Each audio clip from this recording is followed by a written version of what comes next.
అలాగే స్వామికి ఆకు పూజ ఆకు పూజ అని చేస్తుంటారు. స్వామికి ఆకు పూజ ఎందుకు చేస్తారు?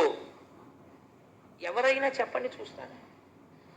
తమలపాకులతో పూజ చేస్తుంటారు కదా, మేము ఇవాళ హనుమకి ఆకు పూజ చేయించామండి అంటారు. చాలా తప్పు మాట.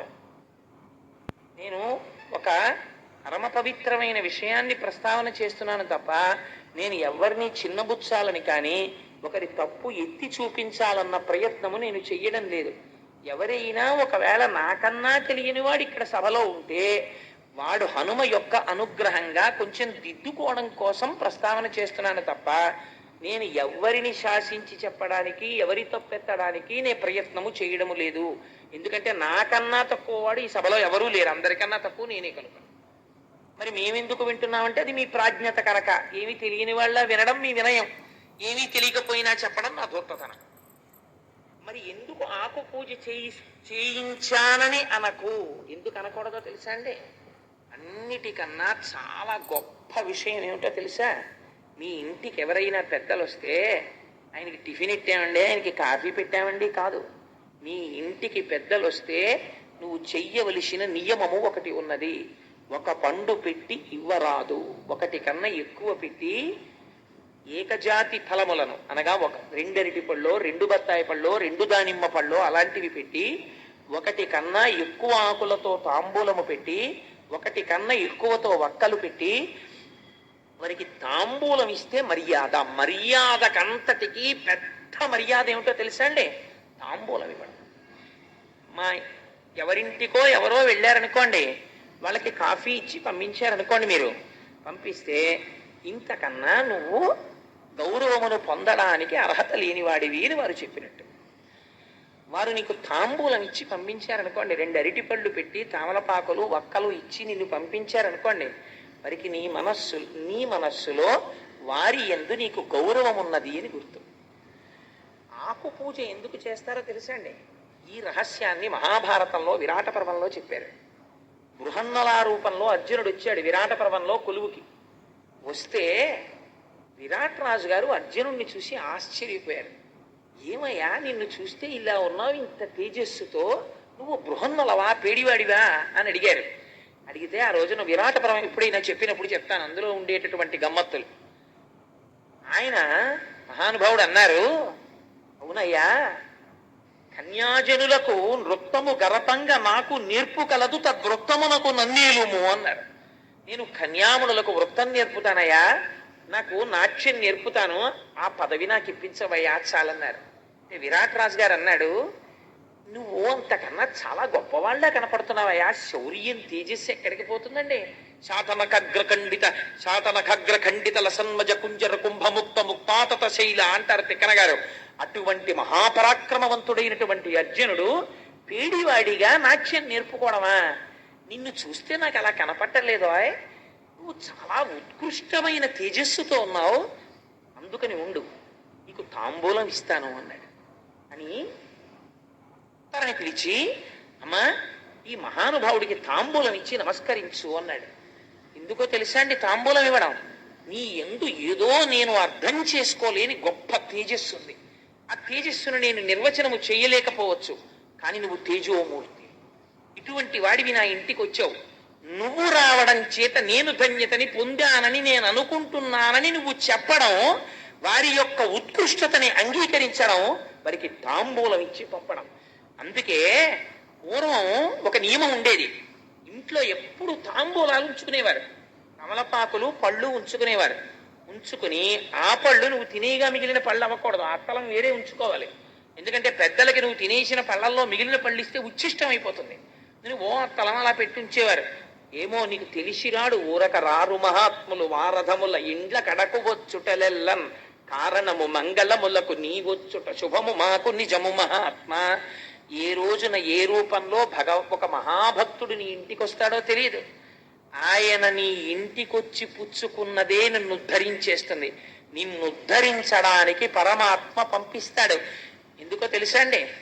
భాగవతంలో దశమస్కంధంలో చెప్పారు ఈ రహస్యాన్ని. గర్గుడు వస్తే ఇంటికి మహానుభావుడు నందుడు ఎదురెళ్ళి చెప్పాడు, ఊరక రారు మహాత్ములు, వాడేం కోరుకుని రాడు, వాడిని ఎందుకు పంపించాలో ఈశ్వరుడికి తెలుసు. ఏ రోజు పంపించాలో కూడా ఈశ్వరుడికి తెలుసు. ఆ రోజు పంపుతాడు. ఊరక రారు మహాత్ములు వారథముల ఇండ్ల కడకు వచ్చుటలెల్లన్ కారణము మంగళములకు మీరొచ్చుట శుభము మాకు నిజము మహాత్మా అన్నాడు. నేర్పింది మనకి శాస్త్రం. అందుకని విరాట్ రాజు గారు తాంబూలం ఇప్పించాడు. కమలపాకుతో పూజ హనుమకి ఎందుకు చేస్తారో తెలుసండి? మహాధీరుడైన వాడెవరైనా ఉంటే, బ్రహ్మజ్ఞాని మహాభక్తుడైన వాడైతే మీరు తాంబూలం ఇస్తారు. ఆయన మహావీరుడు. హనుమ కన్నా వీరుడు ప్రపంచంలో ఉండడు. ఎందుకని అంటే హనుమకు అసలు ఆయుధం లేదు. ఆయనకి రూపాలున్నాయి. ఒక్కొక్కసారి దాసాంజనేయుడుగా ఉంటాడు, అప్పుడు పరమభక్తితో ఇలా ఉంటాడు. ఒక్కొక్కసారి ఉగ్రాంజనేయుడుగా ఉంటాడు. మీరు అటువంటి ఫోటోలు ఎప్పుడైనా చూశారో లేదో, చూస్తే భయం వేస్తుంది. అసలు వాలములకు తోకతో ఇలా నిప్పు పట్టుకుని నిలబడతారు. అసలు అటువంటి మూర్తిని పెట్టుకోవడం కూడా చాలా కష్టం. ఉగ్రాంజనేయుడుగా ఉంటాడు. ఒక్కొక్కసారి పంచముఖ ఆంజనేయుడుగా ఉంటారు. అదేమిటండి ఆంజనేయుడికి అలా శిరస్సులు ఉంటాయా అని మీరు తెల్లబోతారు. అసలు ఇప్పుడు నేను ఆ స్వరూపాల గురించి చెప్తే అదో 9 రోజుల ప్రసంగం. అందుకని నేను వాటి జోలికి వెళ్ళను, కేవలం ప్రస్తావన మాత్రం చేస్తానంతే. అందుకని పంచముఖ ఆంజనేయుడు అని ఉంటారు. అది ఒక స్వరూపం. ఇవన్నీ ఎవరు? బ్రహ్మవిద్ బ్రహ్మైవ భవతి, ఆయన పరబ్రహ్మ స్వరూపమై ఉన్నాడు. అటువంటి స్వరూపమునకు ధీర అని పిలుస్తారు. అటువంటి ధీరుడు కనుక అందుకే సుందరకాండ ప్రారంభం చేస్తే ధీరస్సలిల కల్పేషు విచచార యథాసుఖం అని మొదలుపెట్టారు మహర్షి. మహాధీరుడు, ధీమంతుడు, ధీహి అన్న పదాన్ని ప్రయోగించారంటే గొప్ప బుద్ధిశాలి, బ్రహ్మజ్ఞాని. అటువంటి వాడికి మీరు ఒకటి బాగా జ్ఞాపకం పెట్టుకోండి, చాలా మేధా సంపత్తి ఉన్నవాడు కొన్ని కాలముల యందు పిరికి వాడై ఉంటాడు. ఆయనకి చాలా బలం ఉంటుంది, చాలా మంత్రములు వచ్చు, చాలా విషయాలు తెలుసు, కానీ పిరికివాడు. నాకెందుకు ఎదురు గొడవ అంటాడు. బ్రాహ్మణుడికి పిరికితనం ఉండాలంది శాస్త్రం. ఎందుకో తెలుసా అండి? బ్రాహ్మణ పిరికిరా, పంతులు గారు పిరికాడంటాడు. బ్రాహ్మణుడికి పిరికితనం లేదనుకోండి, లోకమంతా కలిసి వచ్చి నిలబడినా సరే ఆయన ముందు మీరు నిలబడలేరు. దిగ్బలం క్షత్రియ బలం బ్రహ్మతేజో బలం బలం అని విశ్వామిత్రుడంతటి వాడు వశిష్ఠుడు అన్నాడు. దిగ్బలం క్షత్రియ బలం. క్షత్రియులు కూడా నిలబడలేరు బ్రాహ్మణుడి ముందు. ఎప్పుడు? బ్రాహ్మణుడే ఆగ్రహించాడా, ఆయన మంత్రశక్తి ముందు నిలబడలేరు. అందుకే హనుమ ఒక మాట అన్నారు, మాదృశాని విశిష్టాని మహాత్మనాం సుగ్రీవ వశవర్తిన అగమిష్యతి సుగ్రీవ సర్వేషాంబో నిషూదన నీయమస్తి పురీం లంకాం నయూయం నచరావణ యస్మాదిక్ష్వాకు నాదేన బద్ధం వైరం మహాత్మన అన్నారు. ఏమిరా రాక్షసులారా, మీరు అహంకరిస్తున్నారు. నా వంటి మహాబలులు సుగ్రీవుడుకు వశవర్తులై ఉన్నారు. సుగ్రీవుడు వస్తున్నాడు. సుగ్రీవుడు అడుగు పెట్టాడా? సుగ్రీవుడు అంటే సు అంటే మంచి, గ్రీవం అంటే కంఠము కలిగిన వాడు, వేదమును ఉపాసన చేసిన వాడు, స్వరము తెలిసిన మహాపండితుడు. వేదము యొక్క మంత్రముల చేత ప్రతిపాదింపబడిన పరబ్రహ్మ యొక్క స్వరూపమును గుర్తిరిగినటువంటి మహాపురుషులైనటువంటి వారు, బ్రహ్మజ్ఞానులైనటువంటి వాడు, యోగి పురుషుడైనటువంటి హనుమ ఆత్మదర్శనమైన తరువాత, సీతమ్మ దర్శనమైన తరువాత ఈ మాట అన్నారు, నీయమస్తి పురీం లంకాం నయూయం నచరావణ. ఈ లంక లేదు, మీరు లేరు, ఈ రాక్షసులు లేరు, సర్వనాశనం అయిపోతోంది. ఎందుకవుతోంది? యస్మాదిక్ష్వాకునాథేన బద్ధం వైరం మహాత్మన. ఇక్ష్వాకునాథుడైనటువంటి ధర్మమూర్తి అయిన రామచంద్రమూర్తితో మీరు వైరం పెట్టుకున్నారు, అందువల్ల మీరు నశించిపోతారని చెప్పారు. ఒక యోగి నోటి వెంట ఆ మాట వచ్చింది, అంతే. లంక లేదు, రావణుడు లేడు, రాక్షసులు లేరు, అందరూ నశించిపోయారు. లంకా దహనం చేసేటప్పుడు ఒక్క విభీషణుడి ఇల్లు హనుమ వదిలిపెట్టారు. ఆ ఒక్క విభీషణుడికే పట్టాభిషేకం. ఆయన మాత్రమే లంకని పరిపాలిస్తాడు. మిగిలిన వాళ్ళందరూ నశించిపోవలసిందే పుత్రమిత్ర కళత్రాదులతో. అందుకని ఆయన బ్రహ్మజ్ఞాని, బ్రహ్మము, మహావీరుడు. ఏకకాలమునందు బలము ఉంటుంది, కానీ ఎవరి జోలికి ఆయన వెళ్ళరు. మీరు అందుకే చూడండి, ఎప్పుడో నేను చేస్తానని ముందుకి హనుమ రారు. నియంత్రణలో ఉంటుంది బలం, నిగ్రహంలో ఉంటుంది. జాంబవంతుడికే తెలిసి రహస్యం. రామాయణంలో ఆయన వస్తాడు, వచ్చి ఒక్కసారి చెప్తాడంతే, మహానుభావ హనుమ, నువ్వు రక్షించకపోతే ఎవరు రక్షిస్తారయ్యా? ఈ మాట అనాలి. అందుకే అమ్మవారు కూడా, సీతమ్మ తల్లి కూడా, తమస్మిన్ కార్య నిర్యోగే ప్రమాణం హరిసత్తమ హనుమాన్ యత్నమాస్తాయ దుఃఖక్షయకరో భవ. తమస్మిన్ కార్య నిర్యోగే అని 1కి 10 మాటలు. తమస్మిన్ కార్య నిర్యోగే, హనుమా నీ వల్లే ఈ పని అవ్వాలి, నీ వల్లే ఈ పని అవ్వాలి, నువ్వు అందుకు సమర్థుడవు, నువ్వు రక్షించాలి అంటారు. అనగానే ఆయన బలమైన తెలుసుకుంటారు. అంతే, ఒక్కసారి పెరిగిపోతారు. ఇంకా ఎంతమంది అవనివ్వండి, ఆయనకు ఆయుధాలు అక్కర్లేదు. అంతే, శిలాభిస్తు ప్రహరత పాదపైశ్చ సహస్రశ అర్ధయిత్వా పురీం లంకాం అభివజ్య చ మైథిలీం సమృద్ధార్థో గమిష్యాన్ విశతాం సర్వరక్షసాం అని బయలుదేరి రాక్షస సంహారం చేస్తారు, బ్రహ్మజ్ఞానోపదేశం చేస్తారు. కేవలము ఏదో తన యొక్క శక్తి చేత రక్షించడము మాత్రమే కాదు. మీరు జ్ఞాపకం పెట్టుకోండి, హనుమ దగ్గర ఒక గొప్పతనం ఉన్నది. అందుకే ఆకు పూజ చేస్తారు. నువ్వెవరాయనికి ఆకు పూజ చేయడానికి? అందుకే వాక్యమును సరిదిద్దుకోవాలి. ఈనాడు హనుమ నా చేత ఆకు పూజ స్వీకరించి నన్ను ధన్యుణ్ణి చేశారనాలి. ఫలానా వారికి ఇవాళ నేను తాంబూలం ఇచ్చాననకూడదు. వారికి తాంబూలం ఇచ్చుకునే అదృష్టాన్ని వారు నాకు ఇచ్చారనాలి. వారు పుచ్చుకోకపోతే నీ బ్రతుకు ఏమవుతుంది? నువ్వు ఇవ్వలేవు కదా.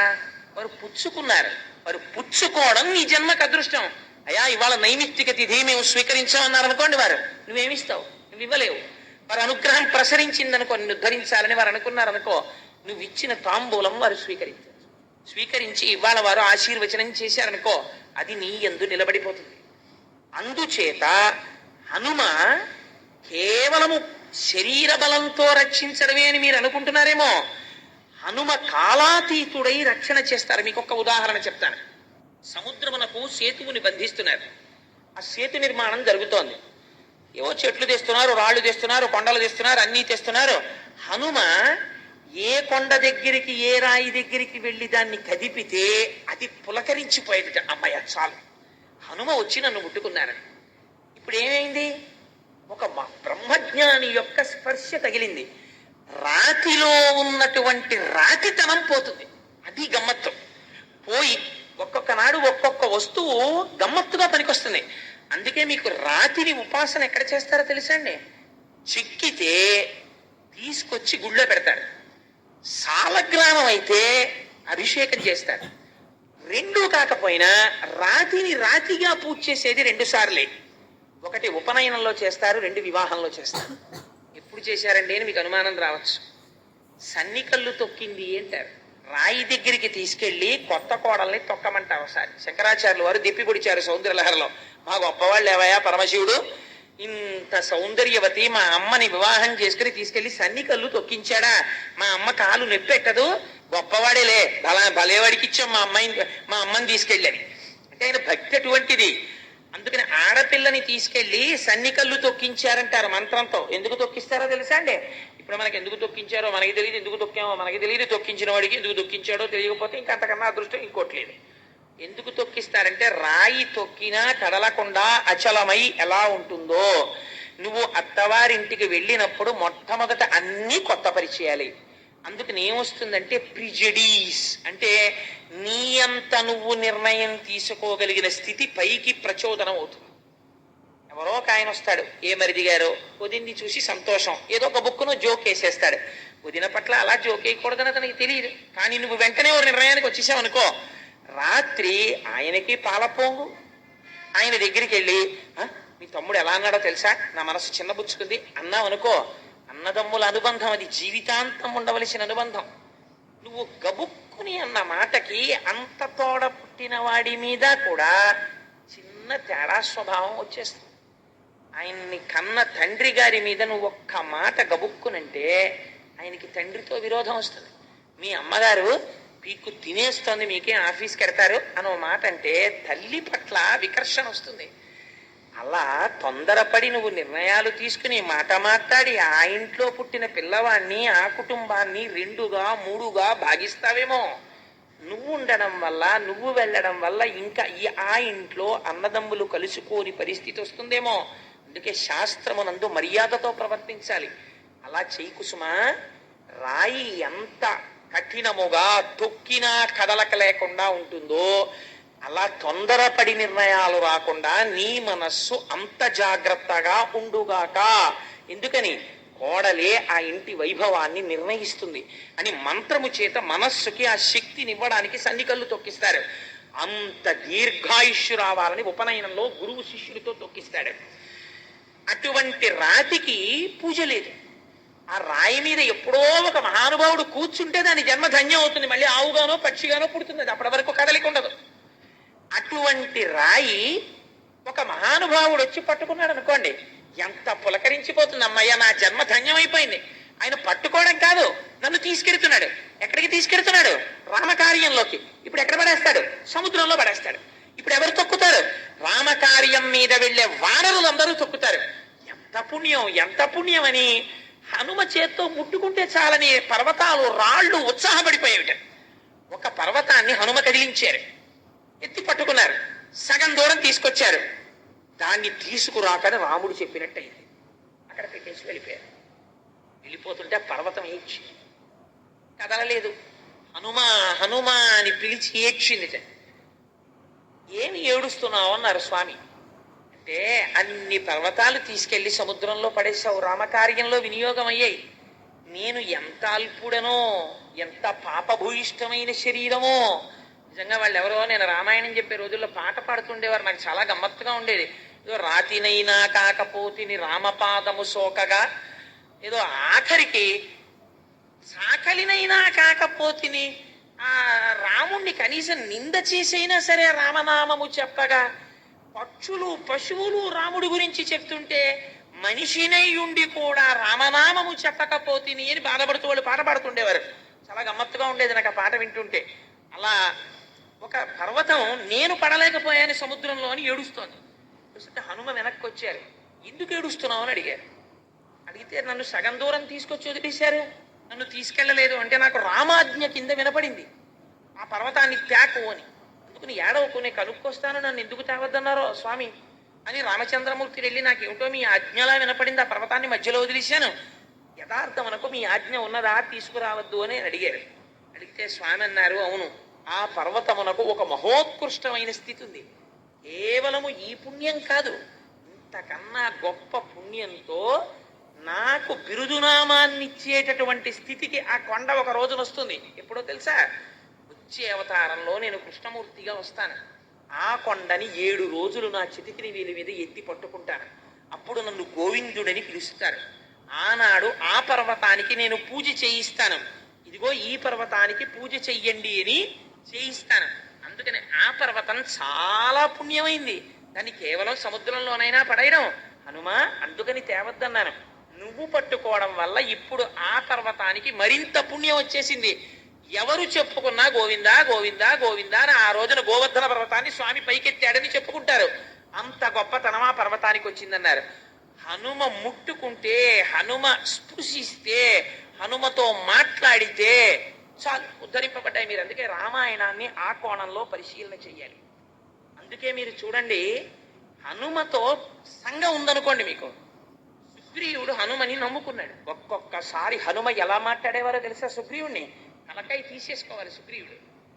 రామలక్ష్మణులు నడిచి వచ్చేస్తున్నారు కిష్కింధకాండలో, చూశాడు సుగ్రీవుడు, అంతే భయపడి పారిపోతున్నాడు. ఎందుకలా పారిపోతున్నావు అన్నారు హనుమ. వాళ్ళని చూస్తే చూడు ఎలా ఉన్నారో, చాలా తేజోవంతులుగా ఉన్నారు, నన్ను చంపడానికి మా అన్న పంపించి ఉంటాడు, అందుకని పారిపోతున్నానన్నారు. అంటే హనుమ అడిగారు, ఏ పొద్దున్న రాజ్య పరిపాలన చెయ్యవలసినటువంటి ప్రభువుకు ఉండవలసిన లక్షణం ఏదైనా ఉందా నీలో? ఇంత పిరికితనమా? వచ్చిన వారెవరో తెలుసుకోకుండానే పరుగులు పెడుతుంటావా? ఇటు దైన్య బుద్ధి, సిగ్గుగా లేదు నీకని అడిగారు. అడిగితే సుగ్రీవుడు అన్నాడు, అయితే నువ్వు వెళ్ళి కనుక్కొస్తావా వాళ్ళు ఎవరో అన్నాడు. అని మళ్ళీ ఎంత అనుమానం అంటే, నువ్వు హనుమగా విడితే నాకు భయం, వేషం మార్చుకుని వెళ్ళన్నాడు. తన ప్రభువుకి నమ్మకం కల్పించడం కోసమని తాను పరివ్రాజకుడిగా మారి రామలక్ష్మణుల దగ్గరికి వెళ్ళారు. వెళ్ళి ఇలా చూడగానే వీళ్ళ దగ్గర దొంగ వేషాలతో మాట్లాడక్కర్లేదని మళ్ళీ వానరం అయిపోయి మాట్లాడి తన ప్రభువు దగ్గరికి వచ్చినప్పుడు, నువ్వు అలా వెళ్ళి మాట్లాడేసావు, వాళ్ళు గుర్తుపట్టేసి అలా ఉంటారని మళ్ళీ పారిపోతాడేమో అని మళ్ళీ పరివ్రాజకుడిగా వచ్చారు. ఏమి బుద్ధిమతాం వరిష్టం అండి. ఆయనతో సంఘం ఉంటే చాలు బ్రతికించేస్తారు. రామలక్ష్మణుల్ని తీసుకెళ్లి సుగ్రీవుడికి స్నేహం చేయించారు, అంతే సుగ్రీవుడికి పట్టాభిషేకం అయిపోయింది. అప్పటి వరకు తాను ఏ భార్యని విడిచిపెట్టి ఉన్నాడో ఆ రుమతో మళ్ళీ తిరిగి జీవించేటటువంటి అదృష్టాన్ని పొందాడు.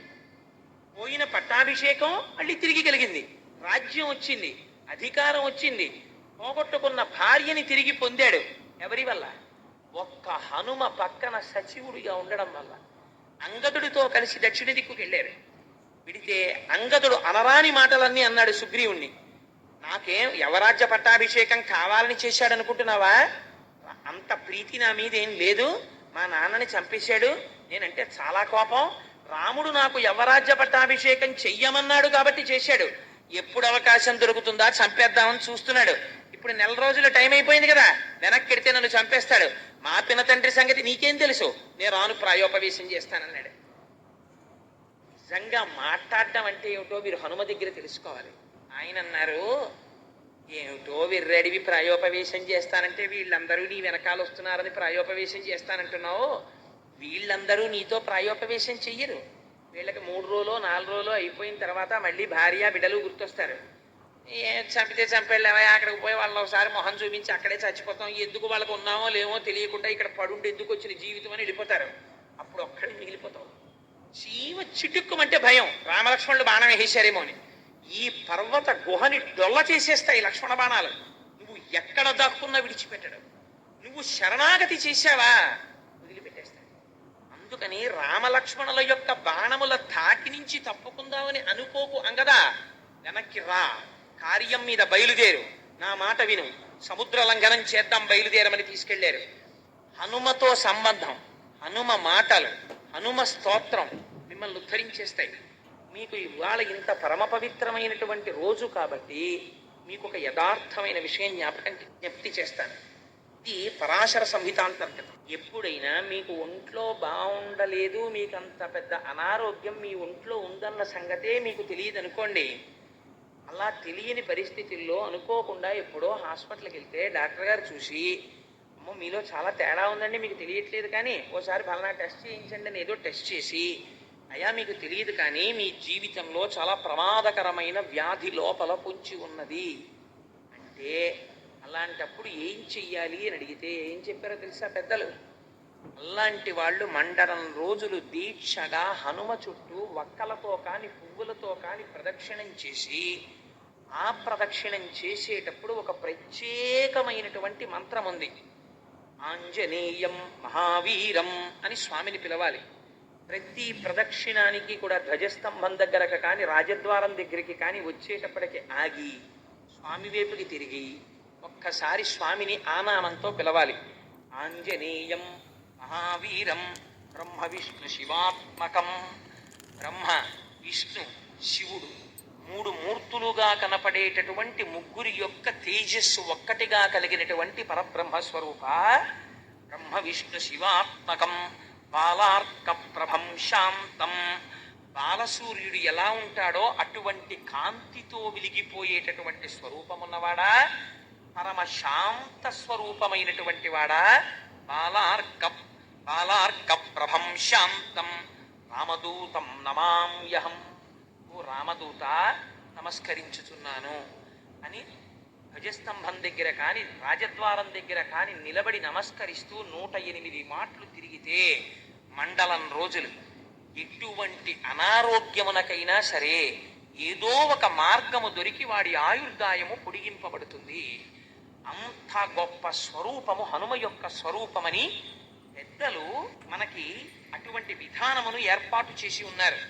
నాకు సభాముఖంగా కొన్ని విషయాలు చెప్పడానికి నేను భయం కొద్దీ ఎవరు ఎటువంటి ఉపాసనలు చేస్తారో తొందరపడి అని నేను చెప్పను. కానీ అసలు ఇప్పటి వరకు అటువంటి ఆ స్తోత్రమును వ్రాసినటువంటి కర్త ఎవరో తెలియదు. నేను ఈ మధ్య రామాయణం చెప్తున్నప్పుడు నాకు అత్యంత ఆత్మీయుడైనటువంటి వ్యక్తి భార్యకి ఉపద్రవం వచ్చింది. వస్తే నేను సుందరకాండ చెప్పేటప్పుడు ఆ నేను ఎప్పుడు నాకు వ్యక్తిగతంగా కష్టం వచ్చినప్పుడు కూడా నేను స్వామిని అటువంటి స్తోత్రాలతో అడగలేదు. ఆ కష్టాన్ని తట్టుకునేటటువంటి శక్తిని నాకు ఇమ్మని అడిగేవాడిని. నేను ఎప్పుడు నాకు ట్రాన్స్ఫర్ అయ్యి రోజుకి నేను 200 కిలోమీటర్లు తిరిగిన రోజున సుందరకాండ చెప్పినప్పుడు కూడా నీ వల్ల నేను ట్రాన్స్ఫర్ అవ్వాలి మళ్ళీ అని నేను అడగల. నేను ఇలా తిరగడమే భగవంత్ శాసనం అయితే, నా పాపం ఏదైనా ఉంటే దాన్ని తట్టుకునేటటువంటి శక్తి నాకు కలుగుగాక అని అడిగాను. కానీ నా మిత్రుని యందు నాకున్నటువంటి అపారమైన ప్రేమరీత్యా ఆ ఒక్కరోజునే నేను అడిగాను నా జీవితంలో. కానీ నేను ఒక శుభవార్త విన్నాను, అతని భార్యకంత ఉపద్రవం లేదు అని. ఆనాడు నేను గుప్తంగా స్వామికి నమస్కరించా. స్వామి నువ్వు పలికావు, ఆవిడ్ని రక్షించావు, అతను అలా నవ్వుతూ తిరగాలి చాలు నాకు. అందుచేత నేను ఎందుకు ఈ విషయం ప్రస్తావన చేస్తున్నానంటే, స్వామి హనుమ యొక్క స్వరూపం అంటే సాధారణమైన స్వరూపం కాదు. మీరు ప్రదక్షిణం చేసి నమస్కరించినంత మాత్రం చేత అనారోగ్యమును చక్కదిద్దగలిగిన వాడు. అందుకే హనుమ గురించి పెద్దలు ఒక మాట చెప్తారు. అసలు హనుమత్ వైభవం చెప్పమన్నారు కానీ నేను అసలు ఏమీ ప్రారంభం చేయలేదు. ఇవాళ హనుమ జయంతి, ప్రదక్షిణం, పూజ దాని గురించే ఉండిపోయాను ఇవాళ. అందుచేత బుద్ధిర్యశో బలం ధైర్యం నిర్భయస్తు మరోగత అజాడ్యం వక్పటుత్వంచ హనుమత్ సేవితం భవేత్. ఇవాళ అందుకే ఎలా ఉంది, బహుశా హనుమ ఇది హనుమ వైభవం కాదండి, హనుమ వైభవమే. రామాయణాంతర్గతమైనటువంటి హనుమత్ వైభవాన్ని రేపటి రోజున ప్రస్తావన చేస్తాను. ఇవాళ ఉపాసనా స్వరూపమైనటువంటి హనుమ వైభవం గురించి నేను మాట్లాడుతున్నాను. మీకు ఆశ్చర్యం ఏమిటో తెలుసా అండి, శ్రీశైలంలో కొన్ని రకాల బీరపాదుల మీద హనుమకెదురు నిలిచిన హనుమతో వస్తాయి. అలాగే తెల్ల జిల్లేడు చెట్లు కొన్ని సంవత్సరాలు బతికితే వాటి మొదలుకి హనుమకి ఎదురు నిలిచిన హనుమ వస్తారు. ఒక మహానుభావుడు ఎవరో కూడా నాకు తెలియదు. నేను ఈ మధ్య రామాయణం పూర్తి చేసినప్పుడు, రామాయణం పూర్తి చేసినటువంటి రోజున ఎప్పుడో తప్ప అసలు అలా శ్రీశైలం అరణ్యాల్లో కొండల మీద పెరిగినటువంటి బీర ఆకు మీద మాత్రమే అలా వస్తారు హనుమ. అటువంటి ఆకు ఎక్కడ సేకరించాడో ఆయన అట్ట మీద పెట్టి ఫోటో కట్టించి దాని వైభవంతో కూడా రాసి నాకు తెచ్చి బహూకరించి వెళ్ళిపోయాడు. ఆయన ఎవరో ఇప్పటికి తెలియదు, నాకు ఇప్పటికి తెలియదు. ఇప్పటికీ మా ఇంట్లో ఆ ఫోటో ఉంది, ఆ ఆకు ఉంది. ఇప్పుడు నన్ను అడక్కండి, ఎందుకంటే మా ఇల్లు ఇప్పుడు ప్రస్తుతం అన్నీ పెట్టుకోవడానికి అవకాశం ఉన్న ఇల్లు కాదు. ఒక 6-7 నెలల్లో అలా పెట్టుకోవడానికి వాటిని చూసి తరించేటట్టుగా ఏర్పాటు ఉన్న ఇల్లు ఒకటి కట్టుకుంటున్నాను. ఒక ఫ్లాట్ ఒకటి కొనుక్కుంటున్నాను. దానికి మా దొరగారు అవి పెట్టుకోవడం కోసం ఎంత అహర్నిశలు శ్రమిస్తున్నారంటే, ఆయన వాళ్ళ పిల్లల గురించి కూడా ఆలోచిస్తున్నారో లేదో, ఆయన గురించి ఆలోచిస్తున్నారో లేదో కానీ కోటేశ్వరరావు గారి ఇంట్లో ఆయన రోజు లేవగానే చూడాలని కోరుకున్నవి పెట్టుకోవడానికి వీలుగా కబ్బోర్డ్స్ ఎలా ఉండాలన్న దాని మీద అధ్యయనమే ప్రస్తుతం ఆయన పని. అంత కష్టపడుతున్నారు మహానుభావుడు. అలా పెట్టిన నాడు మీరు ఎప్పుడైనా మా ఇంటికి వచ్చినప్పుడు మీరు ఆ హనుమ యొక్క స్వరూపాన్ని దర్శనం చేదురు. కానీ హనుమ ఇప్పటికీ అలా కొన్ని పాదుల మీద, కొన్ని చెట్ల మీద వస్తారు, వాటిని తెచ్చి ఉపాసన చేస్తారు. స్వామి అలా ఉంటే స్వామి సర్వకాలముల యందు కాపాడతారు. సరే, నేను ఇంతకీ ఎందుకు చెప్పానంటే ఈ మాట, బుద్ధిర్యశో బలం ధైర్యం. ప్రతిరోజు ఒక్కసారి పిల్లలు కాని పెద్దలు కాని హనుమ యొక్క మూర్తి ముందు నిలబడి, హనుమ యొక్క మూర్తి లేని ఇల్లు ఉంటుందని నేను అనుకోవట్లేదు, నిలబడి ఒక్కసారి స్వామి అని ఇలా నమస్కారం చేశారనుకోండి, ప్రయాణానికి వెళ్లే ముందు హనుమ యొక్క నామాలు కొన్ని ఉన్నాయి. ఆ నామములను మీరు ఒక్కసారి చదివి బయలుదేరారనుకోండి, ప్రయాణ కాలంలో వెడుతున్నప్పుడు మీకు ఏదైనా ప్రమాదము జరగవలసి ఉన్నది అనుకోండి, గ్రహరీత్యా అప్పుడు యాక్సిడెంట్ అంటారు, ప్రమాదం జరిగి నెత్తురు చిందవలసినటువంటి రోజు గ్రహస్థితిలో వచ్చిందనుకోండి, అప్పుడు మీరు హనుమానం జనాసూను వాయుపుత్రో మహాబల రామేష్ట ఫల్గుణస్సక పింగాక్షో అమిత విక్రమ బుధదిక్రమణశ్చైవ అని ఆ నామాలుంటాయి. ఆ నామాల్ని మీరు ఒక్కసారి చదువుకునే ఎన్నో ఉండవు. ద్వాదశైతాని నామాని కపీంద్రస్య మహాత్మన 12 నామాలు. 12 నామాలు చదివి మీరు వెళ్ళారనుకోండి, ఆ రోజు మీకు ఏ చెయ్యి తెగిపోవడమో, కాలు తెగిపోవడమో, తల పగిలిపోవడమో అయిపోయి నెత్తురు వరదలై కింద పడిపోయి స్పృహ లేని స్థితిలో ప్రాణాపాయమునకు వెళ్ళవలసిన వాణ్ణి స్వామి ఏం చేస్తారో తెలుసా అండి, మీరు బస్సు ఎక్కుతూ ఉండగా పైకి లేచిన ఏ రేకో కాలుకు తగిలి ఒక్క నెత్తురు బొట్టు కారి వదిలిపెట్టేస్తుంది. జరగదా? జరుగుతుంది. ఎలా? వరద కింద వెళ్ళిపోవలసిన నెత్తురు ఒక్క బొట్టుతో కింద పడి వదిలిపెట్టేస్తుంది. అంత శక్తి స్వరూపం స్వామి, మహానుభావుడు, పిలిస్తే పలికేటటువంటి స్వరూపం హనుమ. అందుచేతనే బుద్ధిర్యశో బలం ధైర్యం. ప్రతిరోజు పిల్లలు హనుమకి నమస్కారం చేశారనుకోండి, బుద్ధి విశేషణమైన ప్రచోదనాన్ని పొందుతుంది. యశో అపారమైనటువంటి కీర్తిని పొందుతాడు. బలం శరీరాంతర్గతమైనటువంటి బలం ఉంటుంది. ధైర్యం, బలముండి పిరిగితనముండి ప్రయోజనమేమి, ధైర్యం ఉండాలి. ఆ ధైర్యం వస్తుంది. బ్రాహ్మణుడికి పిరిగితనం ఉండడం శ్రీరామరక్ష ఒక రకంగా. ఎందుకో తెలుసా అండి, వాడికి కానీ తెంపరితనం వచ్చేసింది అనుకోండి, బ్రాహ్మణుడికి చాలా ప్రమాదం వచ్చి. అందుకే పురాణాల్లో పాడైపోయిన వాడి గురించి ఉదాహరణ చెప్పవలసి వస్తే బ్రాహ్మణే చెప్తారు. గుణనిధి మొదలైన వాడు వాడి ఎక్స్ట్రీమ్స్. వాడు ఉద్ధరించిన వాడే, పతనమైపోయిన వాడే, రెండు వైపులా. పట్టకూడని వాడు బాణం పట్టాడు అనుకోండి, ద్రోణాచార్యుల వారు ధనస్సు పట్టారనుకోండి, దారుణంగా చంపేశాడు. అందుకే కృష్ణుడు పాపం లేదురా అశ్వత్థామహత కుంజరహ అని ధర్మరాజా నువ్వు చెప్పన్నాడు. ఎందుకు? నువ్వు గురువువి, బ్రాహ్మణుడివి, ఉపదేశం వరకే. నువ్వు ఆయుధం పట్టడం ఏమిటి? నువ్వు ఆయుధం పట్టుకుని వచ్చి మంత్రాలు చదివి ధనుర్వేదంలోవి బాణప్రయోగం చేస్తావా?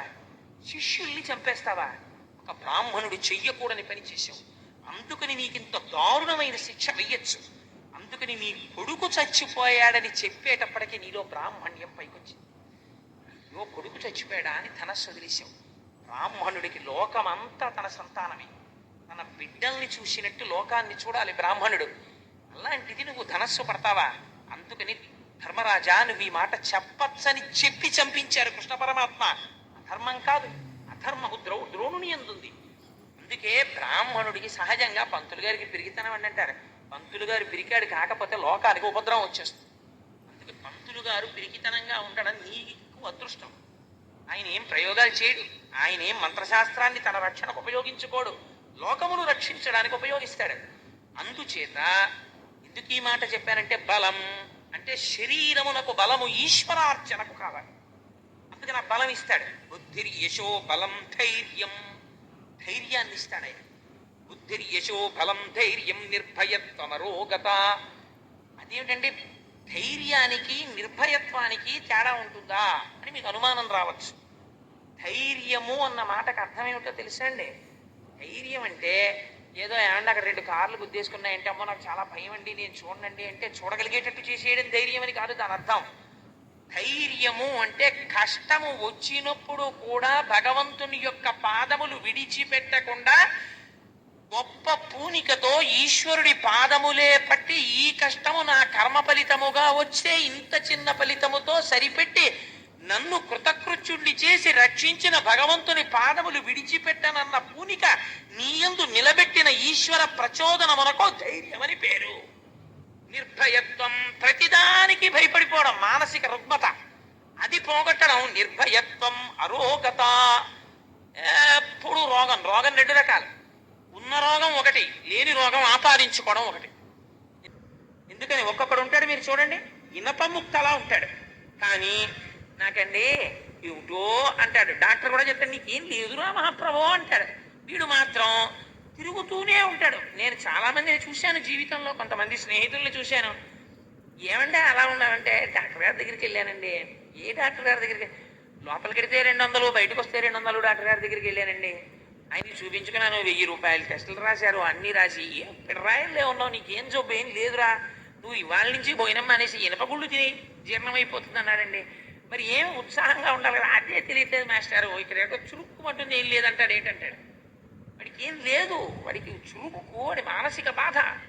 ఇది పోగొట్టడం అరోగత. నిర్భయత్వమరోగత. అజాడ్యం, జాడ్యం లేకుండా చేయడం అది అంతకన్నా ప్రమాదం. అంటువ్యాధి. అంటువ్యాధి 2 రకాలు.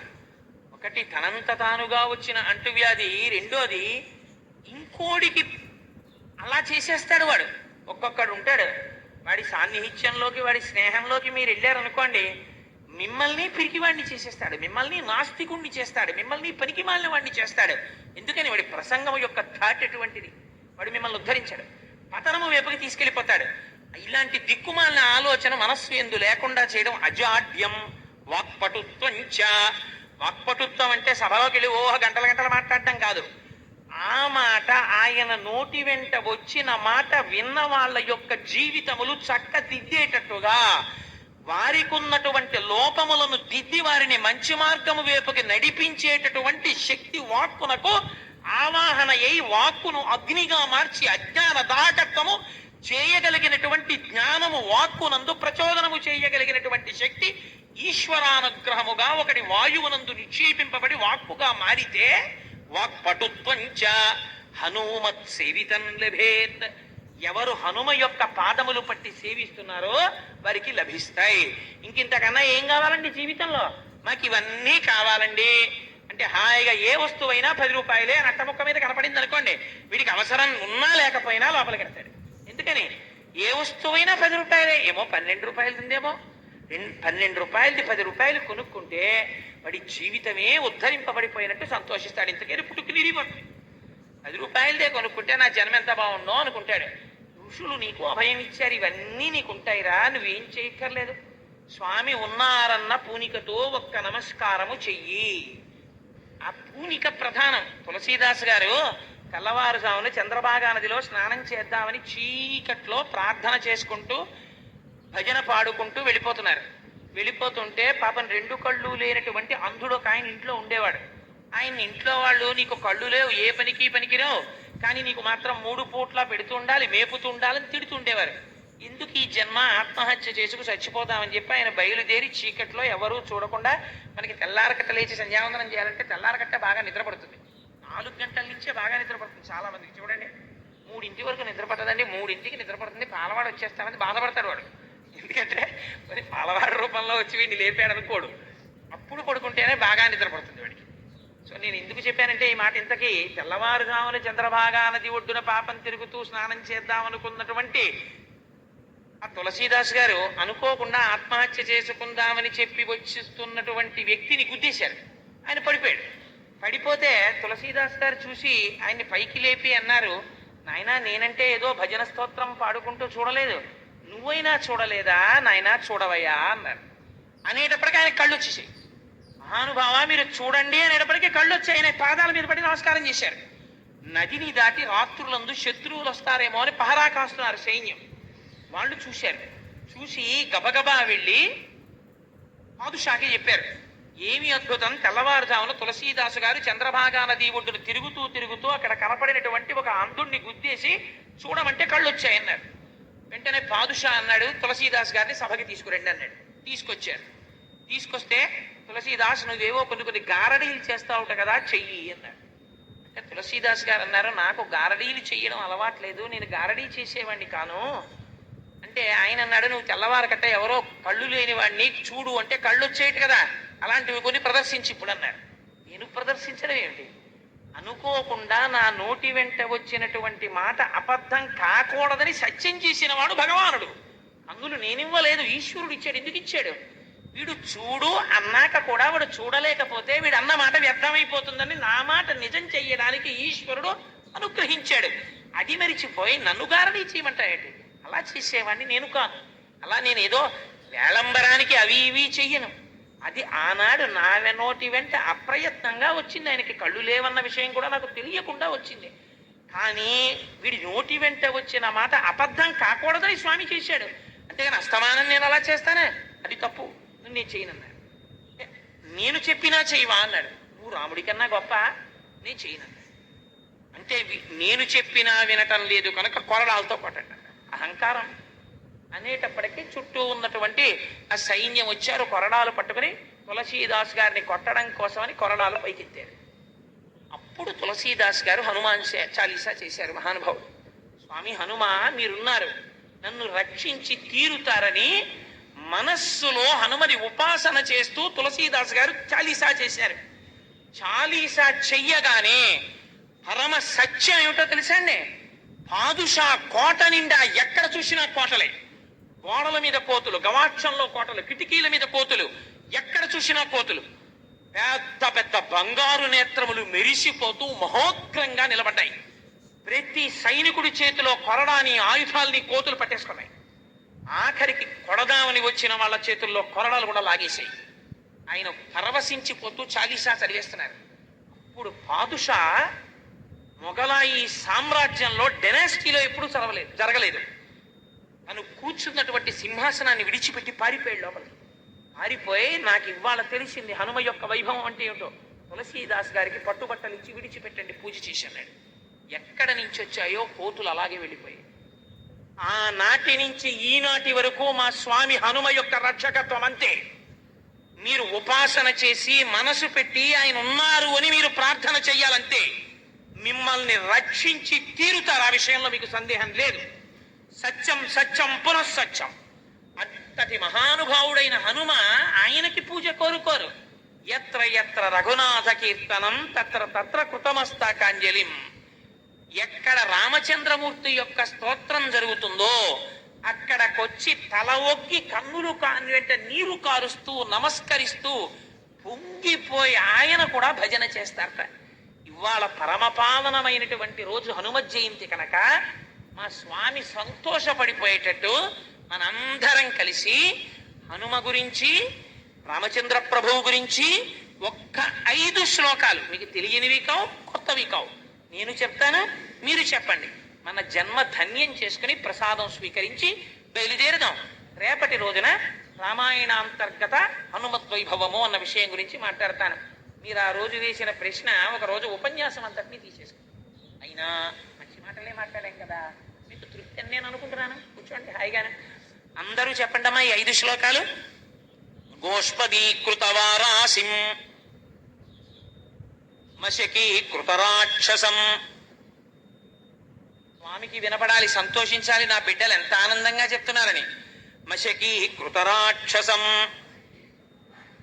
రామాయణ మహామాల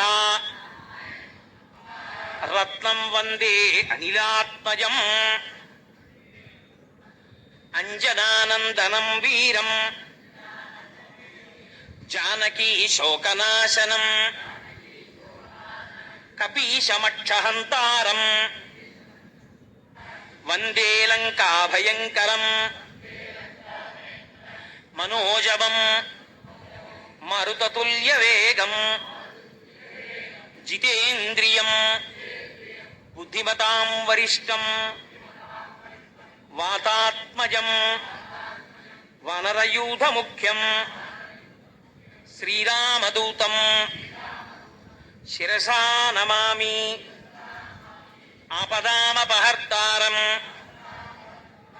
దాతారం సర్వసంపదాం లోకాభిరామం శ్రీరామం భూయో భూయో నమామ్యహం. శ్రీరామచంద్రం శ్రిత పారిజాతం సీతాముఖాంబోరుహ చించరీకః సమస్త కళ్యాణ గుణాభిరామః నిరంతరం మంగళమాతనోతు. మంగళాశాసనపరైః మదాచార్య పురోగమైః సర్వైశ్చ పూర్వైరాచార్యైః సత్కృతాయాస్తు మంగళం. మంగళం కోసలేంద్రాయ మహనీయ గుణాత్మనే చక్రవర్తి తనూజాయ సర్వభౌమాయ మంగళం.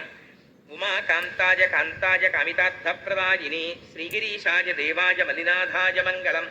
కరచరణ కృతం వా కర్మ వాక్కాయజం వా శ్రవణనైనజం వా మానసం వాపరాధం విహితం వా సర్వమేత్తక్షమస్వ. శివ శివ కరుణాబ్ధే శ్రీ మహాదేవ శంభో. సర్వం శ్రీ ఉమామహేశ్వర పరబ్రహ్మార్పణమస్తు. స్వస్తి.